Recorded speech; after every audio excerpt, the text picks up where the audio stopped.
இயேசு உங்களை நேசிக்கிறார். இந்த நாள் வேதாகம தியானத்திற்கு உங்களை அன்புடன் அழைக்கிறேன். நம்முடைய ஆண்டவர் பெரியவரும் மகா பலமுள்ளவருமாய் இருக்கிறார்.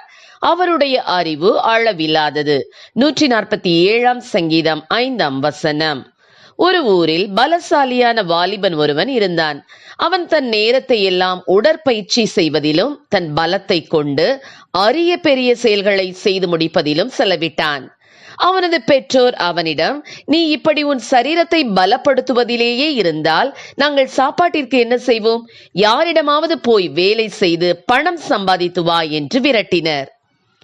தன்னை விட அதிக பலசாலியாய் இருக்கும் ஒருவரிடமே வேலைக்கு சேர்வேன் என்ற சபதத்துடன் அவன் புறப்பட்டான்.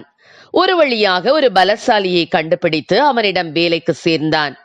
இருவரும் அரிய பெரிய செயல்களை செய்து ஊர் மக்களை பிரமிக்க வைத்தனர். ஏராளமாக சம்பாதித்தனர். ஒரு நாள் நள்ளிரவில் இருவரும் ஓரிடத்திற்கு கிளம்பினார்கள். வழியில் ஒரு மயானத்தை கடந்து செல்ல வேண்டியதாயிற்று. அந்த இடத்துக்கு போனதுமே பெரிய பலசாலி கிடுகிடுவென நடுங்க ஆரம்பித்து விட்டான். இதை சிறிய பலசாலி கவனித்து விட்டான். ஏன் நடுங்குகிறாய் என்று கேட்டான். அதற்கு அவன், அங்கே ஒரு பிசாசு இருக்கிறது, அது என்னை அழித்து விடுமோ என்று பயப்படுகிறேன் என்றான். அப்படியானால் அந்த பிசாசு உன்னை விட பலசாலியா என்றான் வாலிப பலசாலி. ஆம் என்று அவன் தலையாட்டினான். அன்று முதல் இளைய பலசாலி பெரிய பலசாலியிடம் வேலை பார்ப்பதை நிறுத்திவிட்டான். நான் உன்னை விட பெரிய பலசாலியான அந்த பிசாசுக்கே சேவை செய்து கொள்ளுகிறேன், நீ கிளம்பு என்று சொல்லி அவனை கழற்றிவிட்டான். பிசாசும் அவனை சேர்த்து கொண்டது. பிசாசுடன் சேர்ந்து மந்திர தந்திர வித்தைகளை எல்லாம் படித்தான் வாலிபன். நாட்கள் வேகமாகவும் சுவாரஸ்யமாகவும் ஓடியது. பிசாசும் இவனும் உயிருக்குயிரான நண்பர்களாகிவிட்டனர். ஒரு நாள் பிசாசுடன் பலசாலி ஒரு கிராமத்திற்கு போனான். அங்கே ஒரு பக்தன் ஊக்கமாய் ஜெபித்து கொண்டிருந்தான்.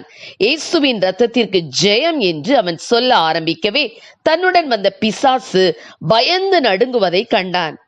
ஏன் நடுங்குகிறாய் என்று வாலிபன் கேட்கவே, நாம் இங்கு இருக்க வேண்டாம், இவன் இயேசுவின் நாமத்தை சொல்லுகிறான், அவரது நாமம் ஒலிக்கும் இடத்தில் நான் இருக்க மாட்டேன் என்றது.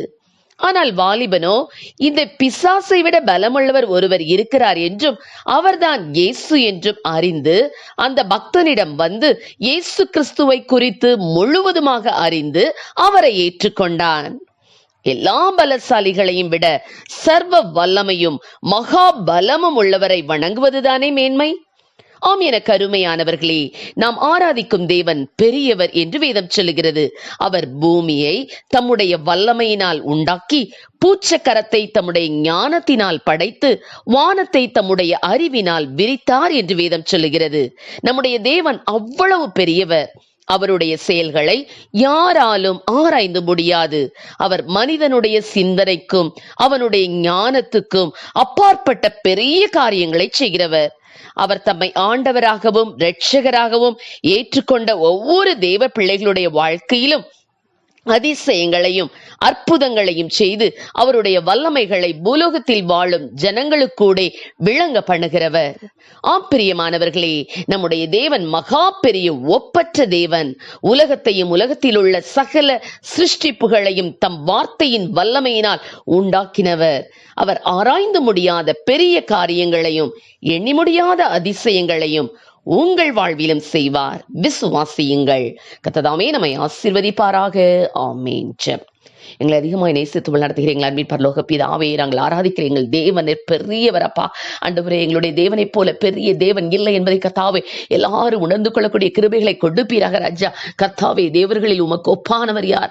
பரிசுத்தத்தில் மகத்துவம் உள்ளவரும் துதிகளில் பயப்படத்தக்கவரும் அற்புதங்களை செய்கிறவருமாகி உமக்கு ஒப்பானவர் யார் என்று சொல்லி நாங்கள் வேதத்திலே வாசிக்கிற பிரகாரமாக அப்பா, உமக்கு ஒப்பானவர் யாரும் இல்லை என்பதை அறிந்தப்பா ஆண்டவரே, பெரிய தேவனாகி உம்மை கண்டுகொண்டு உம்மை ஆராதிக்கக்கூடிய கிருபைகளை ஒவ்வொரு பிள்ளைகளுக்கும் கொடும்.